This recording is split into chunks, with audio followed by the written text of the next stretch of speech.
큐티라이프 김목사입니다. 마가복음 13장입니다. 이 문단의 묵상 포인트는 화려한 외양이 아닌 부패한 내면을 보시는 주님, 그리고 무너질 3차 성전, 나타날 징조에 소홀하지 않음과 과민한 반응 사이에서의 밸런싱, 그리고 다가올 핍박을 끝까지 견디라는 말씀에 대해 묵상해 보시기 바랍니다. 한 제자가 성전을 떠나며 성전의 웅장함과 아름다움에 놀라움을 표시하자 예수님은 냉정하게 성전이 무너져 내릴 것을 예언하십니다. 시골에서 온 제자들은 마치 서울에 온 사람처럼 헤롯 왕이 증축 중인 거대한 건축물에 놀라지 않을 수 없었을 것입니다. 이 예루살렘 성전은 요세푸스의 자세한 설명에 의하면 고대 가장 큰 건축물 중에 하나였을 뿐만 아니고 호화롭기가 극에 달한 건물이었습니다. 건축에 쓰인 돌의 규모도 어마어마했다지요. 그러나 예수님은 돌 하나도 돌 위에 남지 않고 다 무너져 내릴 것이라 예언하십니다. 실제로 이 예언 후 40년 정도 지난 주후 70년 티투스 장군이 이끄는 로마 군대는 먼저 불로 성전의 기초를 약화시킨 후에 성전을 무너뜨려 버렸습니다. 헤롯을 비롯한 유대인들은 성전의 규모와 웅장함이 자기들의 정치적 입지뿐 아니라 하나님의 영광을 드러낸다고 생각했지만 원래 기능을 제대로 하지 못하는 성전은 강도의 속을 밖에는 되지 못했습니다. 예수님이 올리브산에서 성전을 마주보고 앉는 순간 그는 랍비가 가르침을 줄 때 자세를 잡으십니다. 베드로, 야고보, 요한, 안드레는 예수님이 처음으로 부르신 제자들이죠. 첫 세 사람은 또한 12제자 중에서 핵심 제자들로서 안드레와 더불어서 네 사람이 번갈아 주님을 동행했고, 특히 세 사람은 야이로의 딸을 회생시키는 것을 보고 변화선상에 변화될 때도 함께 있던 자들이었습니다. 그들은 또한 예수님이 겟세마네 동산에 기도하러 가실 때도 따로 데려갔던 제자들이죠. 그들의 질문은 언제 이런 일이 일어나겠느냐는 것이죠. 그들이 물은 것은 성전을 떠나올 때 예수님이 예언했던 성전 파괴에 관한 것이었습니다. 그러나 그들은 자기들이 질문했던 것보다 훨씬 더 많은 것을 배우게 됩니다. 예수님의 첫 번째 가르침은 미혹하는 자들에게 속지 않도록 조심하라는 것이죠. 많은 미혹하는 자들이 예수님의 이름으로 와서 내가 그라 하면서 사람들을 속일 것을 말씀합니다. 내가 그라 하는 헬라어 문장은 두 가지로 이해될 수 있는데요. 자기가 그리스도라는 의미로 이해될 수도 있고 또는 하나님 위치로 자기를 끌어올리는 의미로도 이해될 수 있습니다. 예수님께서 요한복음에서 자주 사용하신 에고 에이미는 잘 알려진 대로 구약에서 하나님의 이름을 일컫는 것입니다. 출애굽기 3장 14절, 신명기 32장 39절, 이사야 41장 4절, 43장 10절을 참조하십시오. 또한 예수님이 무리를 걸어오실 때 사용했던 문장이죠. 마가복음 6장 50절입니다. 메시아, 하나님의 아들이 나타나기 전에 있을 징조로 전쟁이 있을 것이라는 예언은 유대 묵시문학 중의 하나인 에스라 4서 13장 31절에 있습니다.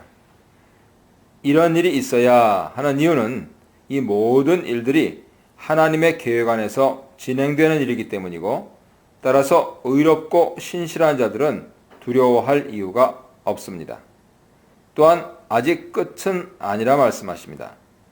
13장 문맥에서 끝은 인자가 와서 하나님과의 영생으로 선택받은 자들을 이끄는 것으로 나타납니다. 전쟁과 지진과 기근이 일어나는 것은 해산의 고통의 시작일 뿐, 이 징조들이 묵시적 종말론 입장에서 볼 때 구시대가 끝나가는 과정의 시작일 뿐이죠. 아직 끝이 아닌 이유는 새 시대가 열리기 전의 일이기 때문이다. 이렇게 보는 것이 좋겠습니다.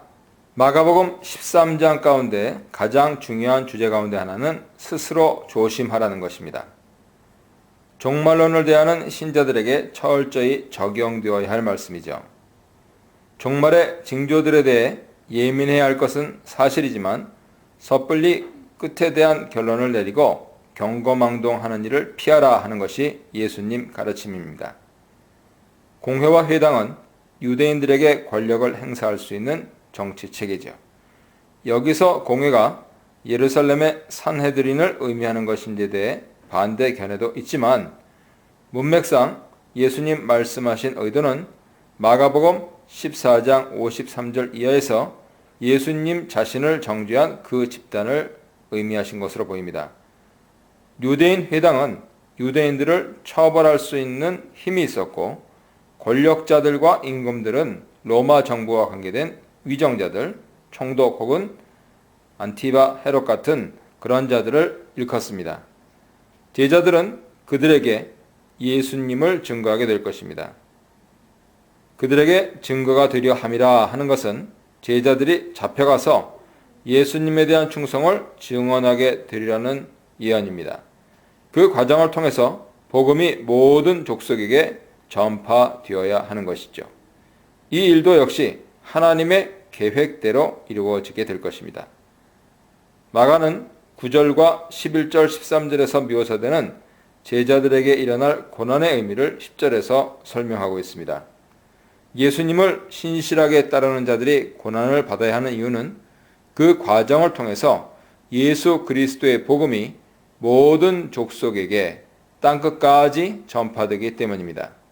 또한 그 과정은 예수님이 하나님이 정하신 목적을 이루기 위해서 십자가에서의 죽음을 통한 그 구원을 이루시기 위해서 고난의 길을 가는 것과 같은 것입니다.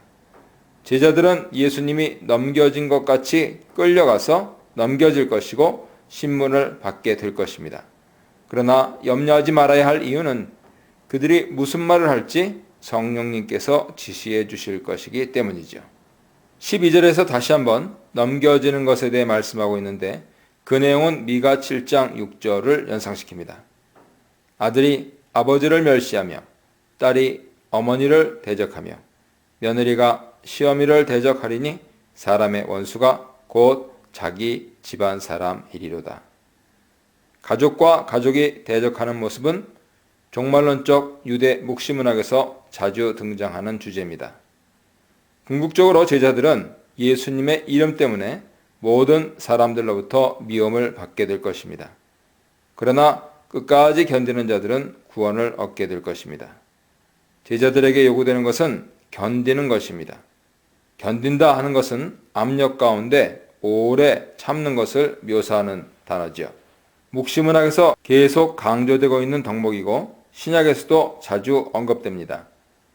하나님의 모든 계획이 완수될 때까지 제자는 신실하게 남아 견뎌야 합니다.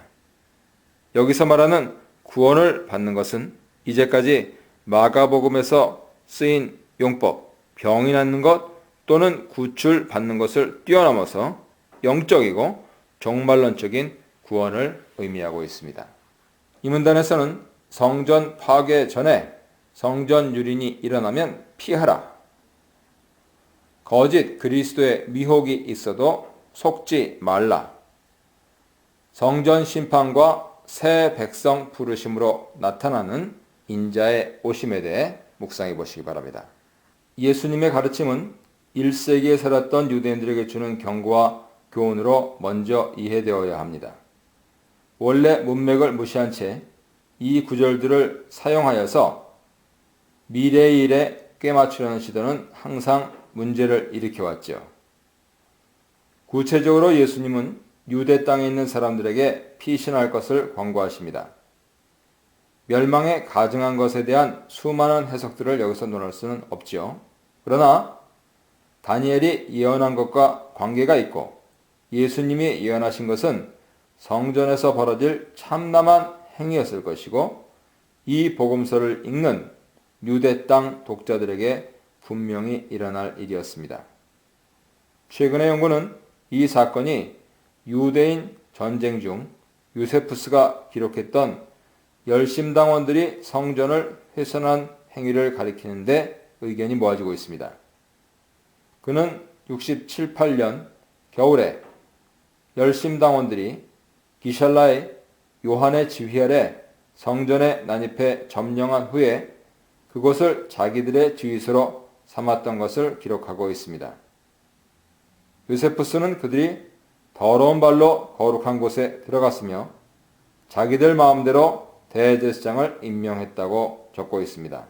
당시 합법적 대제사장이었던 아나누스의 증언이 요세푸스에 기록되어 있습니다.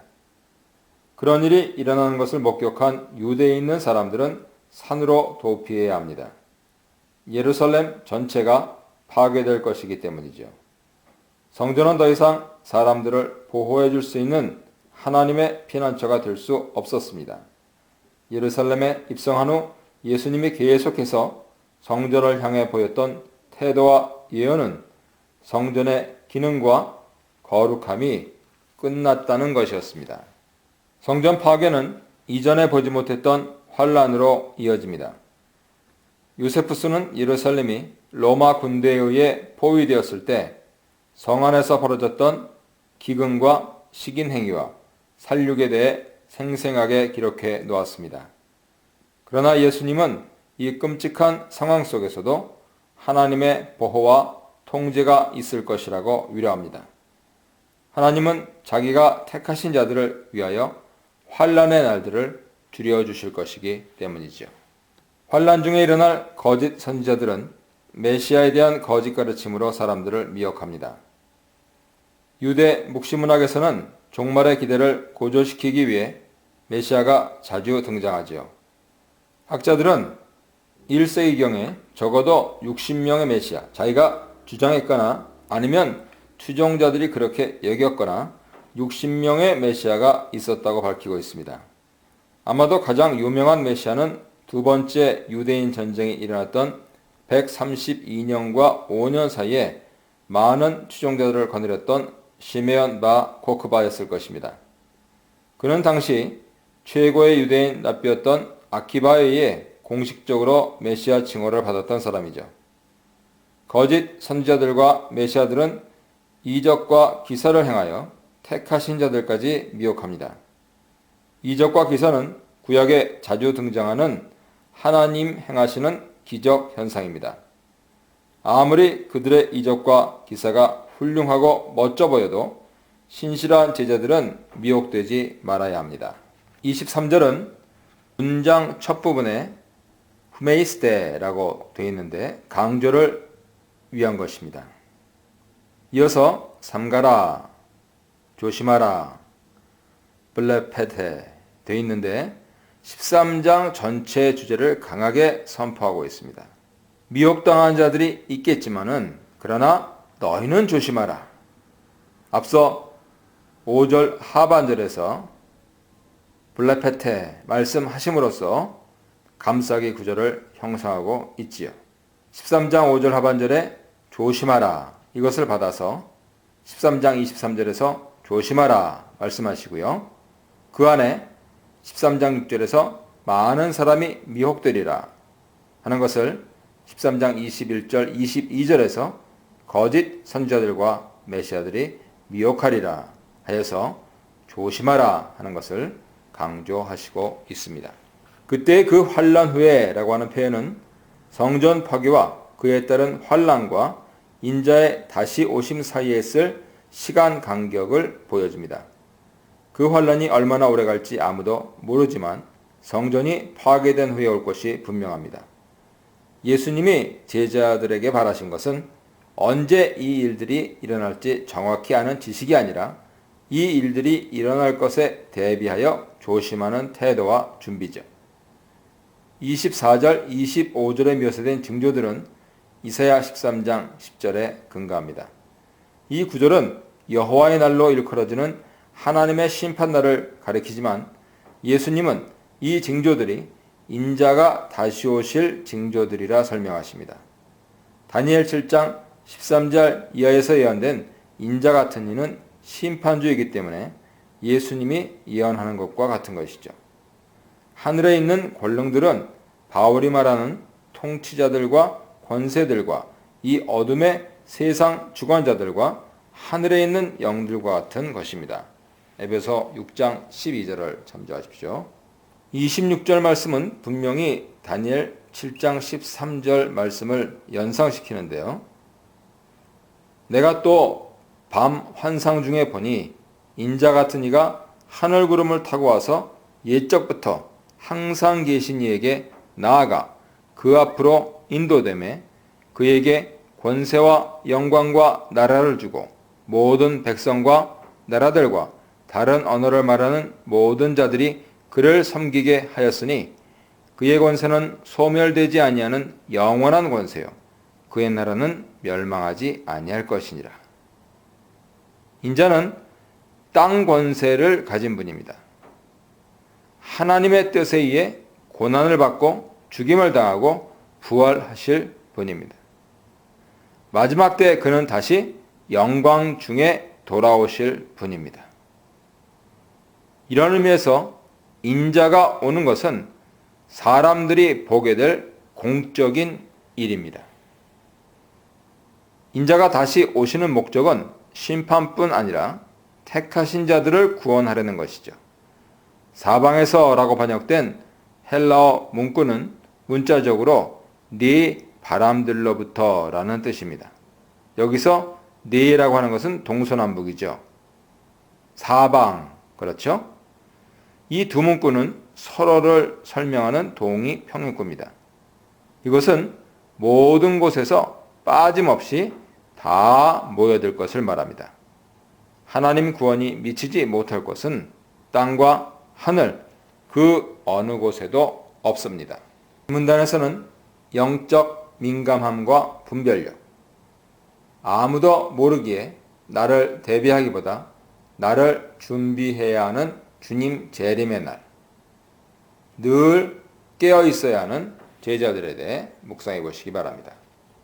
무화과 나무를 통해서 예수님은 이스라엘, 특히 성전에 대한 하나님의 심판을 상징적으로 예고하신 바 있습니다. 그러나 여기서는 그런 상징 의미보다는 무화과 나무에 달리는 잎사귀를 통해 시간의 흐름을 알아차리라는 말씀을 하고 있습니다. 무화과 나무 잎사귀들이 돋아나서 여름이 오는 것을 아는 것과 같이 분명한 징조들이 있을 것이고 그것들을 통해서 성전 파괴가 임박했음을 알게 될 것이라는 가르침이죠. 예수님 예언하신 성전 파괴는 확실하게 일어납니다. 마가는 이 세대를 현재 악한 세대를 의미하는 것으로 쓰고 있습니다. 성전 파괴를 시작으로 인자가 다시 오심에 이르기까지의 이 일은 현재 악한 시대가 끝나기 전에 다 일어나고 인자가 오게 될 것입니다. 그때 택하신 사람들의 구원도 일어나게 될 것입니다. 31절의 말씀, 천지는 없어지겠으나 내 말은 없어지지 아니하리라 하는 것은 30절 전반부의 내가 진실로 너희에게 말하노니 라는 표현과 함께 예수님 예언의 진실성을 강조합니다. 이 말씀은 이사야 51장 6절 하늘이 연기같이 사라지고 땅이 옷같이 헤어지며와 이사야 40장 8절 풀은 마르고 꽃은 시드나 우리 하나님 말씀은 영원히 서리라에 근거하고 있습니다. 구체적으로 내 말이 가리키는 것은 종말에 일어날 모든 일에 대한 예언이죠. 그러나 종합적으로 이 표현은 예수님의 모든 가르침을 포함하는 것으로 보는 것이 타당하겠습니다. 그날과 그때에 관한 말씀은 30절에 이 세대에 대한 말씀의 균형을 제공합니다. 즉 모든 일이 정확하게 언제 일어날지를 알려고 하는 시도에 대한 경고죠. 13장 4절에서 제자들이 여쭤본 언제에 대한 답을 예수님께서 주신 의도는 징조들이 보일 때 조심하고 깨어있으라 하는 것이지 정확한 날과 때를 알아내어서 마치 이방신을 따르는 자들이 점보고 예언하듯이 수선을 떨고 잘못된 길로 가지 말아야 할 것을 경고하는 것이죠.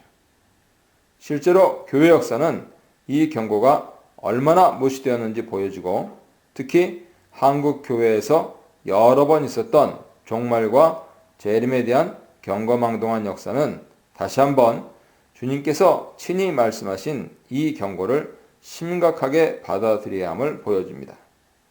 오직 하나님 아버지만이 그 날과 그 때를 아시는 이유는 이 모든 일이 하나님의 계획 가운데 일어나기 때문입니다. 천사들이 모르는 것은 이해할 만하지만 아들, 인자도 모르신다는 것은 사실 충격적인 내용이죠. 마가복음 10장 40절에서 세베대의 아들들에게 하나님의 나라에서 누가 그의 좌우편에 앉을 것인지에 대한 권한이 주어지지 않았다는 말씀과 비슷합니다. 그만큼 종말의 시기와 때는 하늘 아버지의 엄격한 비밀에 속한 것이죠. 제자들이 취해야 할 행동은 단지 징조들이 보이면 깨어서 조심하는 것입니다. 천사도 모르고 인자도 모르는 이 엄청난 비밀을 안다고 주장하는 어처구니없는 행동들은 교회 역사에서 계속 벌어졌고 다시 한번 우리가 얼마나 영적으로 교만할 수 있는가 하는 점을 돌아보게 합니다. 조심하라 하는 부분이 13장에서 계속 강조되어 있는데요. 깨어있으라 하는 것은 35절, 37절에서 같은 맥락으로 반복됩니다. 따라서 주의하라, 삼가라, 깨어있으라 하는 것은 13장 전체 핵심 단어죠. 그렇게 해야 하는 이유는 그 때가 언제인지 알지 못하기 때문입니다. 언제 일어날지 모르기 때문에 당장 심판이 일어나더라도 그 심판을 통과할 수 있으려면 항상 준비된 상태를 유지해야 하는 것입니다. 이 비유는 무화과 나무 비유에 대칭되는 가르침으로 종말론 가르침의 전체적인 균형을 잡아주고 있습니다. 이 비유는 마치 달란트 비유나 열문화의 비유같이 시작되지만 다른 가르침을 줍니다. 주인이 언제 올지 모르기 때문에 항상 깨어있으라는 것이죠. 받은 달란트를 생산적으로 사용하라는 뜻이 아닙니다. 주인이 각각의 종 둘로스에게 권한을 주어 일을 맡긴 다음에 문지기에게 깨어있으라 명하고 떠나게 됩니다. 문지기에게 깨어있으라고 명령한 이유는 주인이 돌아왔을 때 어떤 종이 자기가 맡은 일을 제대로 했는지 쉽게 알 수 있기 때문입니다. 문지기는 이 비유를 13장 29절의 문과 연결하고 있습니다. 또한 깨어있으라 하는 말은 35, 37절에 반복된 주제 명령어죠. 주인이 언제 돌아올지 모르는 상황은 종들에게 항상 조심하고 깨어있을 것을 요구합니다. 이 비유에서 집주인은 분명하게 인자입니다. 그러나 좀 더 큰 맥락에서 집주인은 하나님의 나라가 완전히 오는 것을 가리키고 인자가 다시 오실 때 일어날 일입니다.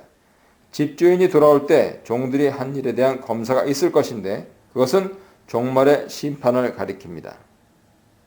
네 시각은 로마의 구분법이죠. 마가복음 6장 48절에 밤 4경쯤 이렇게 기록되어 있는데요. 35절에 새벽과 같은 시각입니다. 네 번째 경계죠. 밤중이라고 하는 것은 11장 11절 19절이고 14장 30절 72절에는 닭 울 때가 언급되고 있습니다. 마가가 시간의 흐름을 철저히 로마식으로 언급한 것은 그의 원래 청중이 이러한 구분법에 익숙하다는 것을 보여주죠. 집주인은 낮에 오는 것이 정상이지만 이 비유의 핵심 요소는 언제 올지 아무도 모른다는 것입니다. 흥미로운 것은 35절 36절에서 벼랑간 너희라는 2인칭 복수가 등장하면서 청중을 비유 속으로 끌어들인다는 점입니다. 그가 갑자기 왔을 때 종들이 아니고 너희가 잠들어 있는 것을 보지 않도록 하라는 것이죠. 수사학적으로 갑자기 종들은 이 비유를 듣고 있는 청중, 제자들이 되고 마는 것이죠. 그들이 잠들어 있는 것은 겟세마네 동산에서 기도하다가 잠들고만 제자들의 모습을 예견합니다. 37절의 말씀은 비유에 등장한 종들과 제자들을 동일시하는 것을 넘어서 모든 사람들에게까지 적용됩니다. 13장 전반부에서 네 제자들의 질문에 대답하시는 것으로 시작한 모든 내러티브가 이제 마가복음을 읽는 모든 독자들에게 그 범위를 넓히는 순간이죠. 우리말 번역 깨어있으라 하는 것이 문장 앞에 등장하지만 헬라어 문장에서는 37절 마지막에 나오고 또 13장 가장 마지막 부분에 이 명령이 주어집니다. 그래서 앞에서 강조했듯이 이 말씀이 바로 13장 전체 주제를 아우르는 핵심 명령인 것이죠. 또한 이 명령이 14장 겟세마네 동산에서의 이야기의 핵심되는 단어입니다. 마가복음의 종말론 가르침에서 윤리적인 핵심을 가장 잘 나타내는 명령이죠. 모든 종말의 징조들을 보게 될 때 예수 그리스도를 따르는 사람들이 취해야 할 태도와 행동은 깨어서 조심하는 것입니다.